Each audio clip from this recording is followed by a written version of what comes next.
In this video, we're going to talk about why bonsai trees die. So if you keep bonsai trees and you work on them, occasionally you may kill one or two. Starting a few years back, I started keeping my dead trees in an attempt to maybe figure out what killed them and what I could do differently in the future to prevent that. So let's go and get started. I have a few trees here and I think I've determined the cause of death on each one. We'll go through those. So this is a juniper. This was an old gold juniper. And I had it for several years, but I think I killed it through overwork. Meaning, when I was pruning it, I pruned off too much at one time. You're supposed to keep a large percentage of foliage on junipers when you do prune them, and I pruned this down to maybe 25% of what was there, and I think that's what eventually killed it.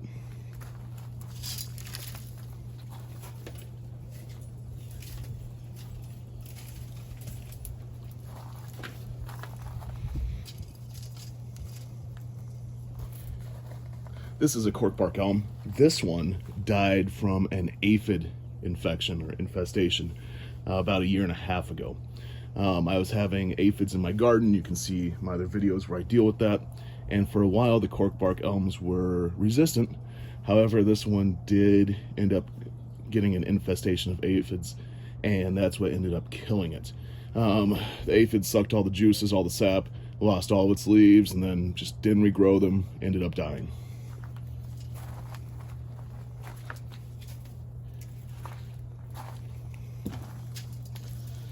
This one, while ugly, was a sisu tree that came up wild from seed. Sprouted in the pot. I kept it just to kind of see if sisu trees would be suitable for bonsai. They grow fast, but they're kind of hard to tame. This particular one actually fell off my bench. So with some high winds, it toppled off in the pot. It laid underneath. I didn't see it. And I discovered it about 2 months later, just completely dried out and desiccated.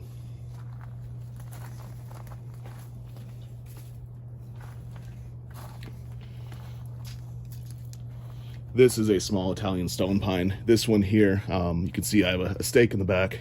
I use an automatic drip system. This one, the actual little dripper, the hose fell off, and once again, I didn't see it. And this died also from becoming too dry during the summer.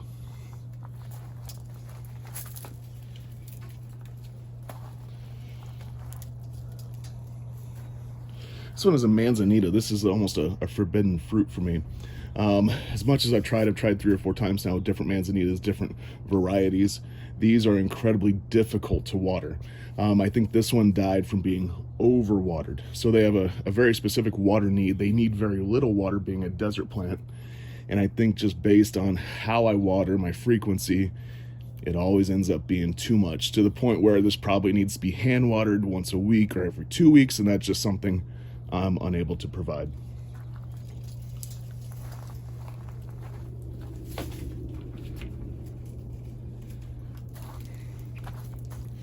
Let's stand this one up.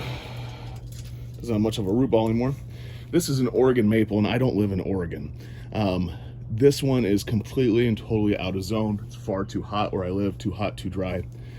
This one made it through the winter, through the spring. I got it in the winter. Made it through the spring, leafed out, is gorgeous. And then once the summer came around, just scorched all the leaves. That fall, it didn't regrow leaves, and then the following spring, it didn't either. So I determined it was dead at that point, just way too far out of zone.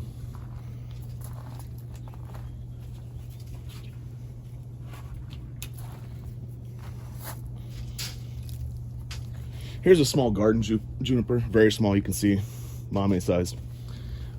This one died from overwatering. So you can see the nice brown color. That's what junipers look like when they're dead.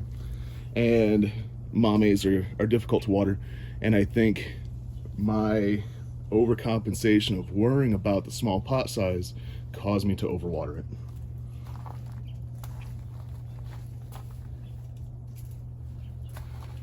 This one here doesn't look like much, but it's a native maple, native to Arizona. It's a canyon maple. And this one was an accidental cutting, stuck to the top of the truck.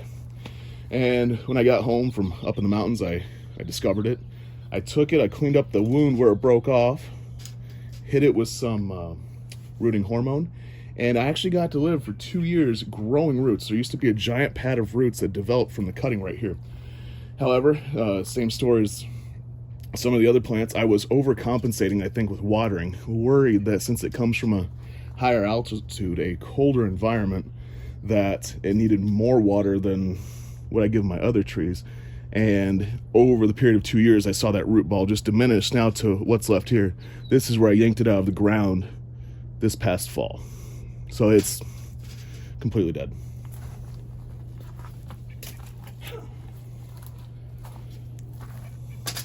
It's my biggest tree. This is a native mesquite. This one here was growing great. Mesquites are great here. It's nice and warm. They like it. They like the monsoons.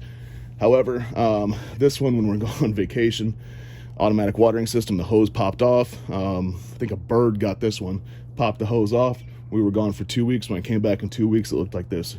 Nice green canopy to absolute bare bones. Kept watering it and nothing came back.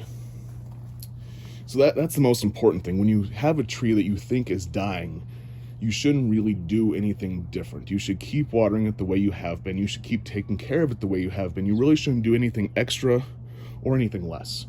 And I usually leave things a whole year, a whole calendar year, 12 months from when I think it's dead, to see if it truly is dead, to see if it will leaf out again. By keeping these trees, I'm hoping that I can learn from them how I killed each one, so that hopefully in the future I will kill less and less trees. As I've progressed through my experience, I do kill less and less trees. These dead trees for about 5 years of actively doing bonsai. So I'm at the point now where I'm killing less trees, but when I first started out, I did kill a lot more trees, usually through loving them to death, overwatering, overworking, things like that, fertilizing too often, just loving the tree to death. So hopefully this will help you diagnose why your trees are dying and maybe how to prevent that in the future.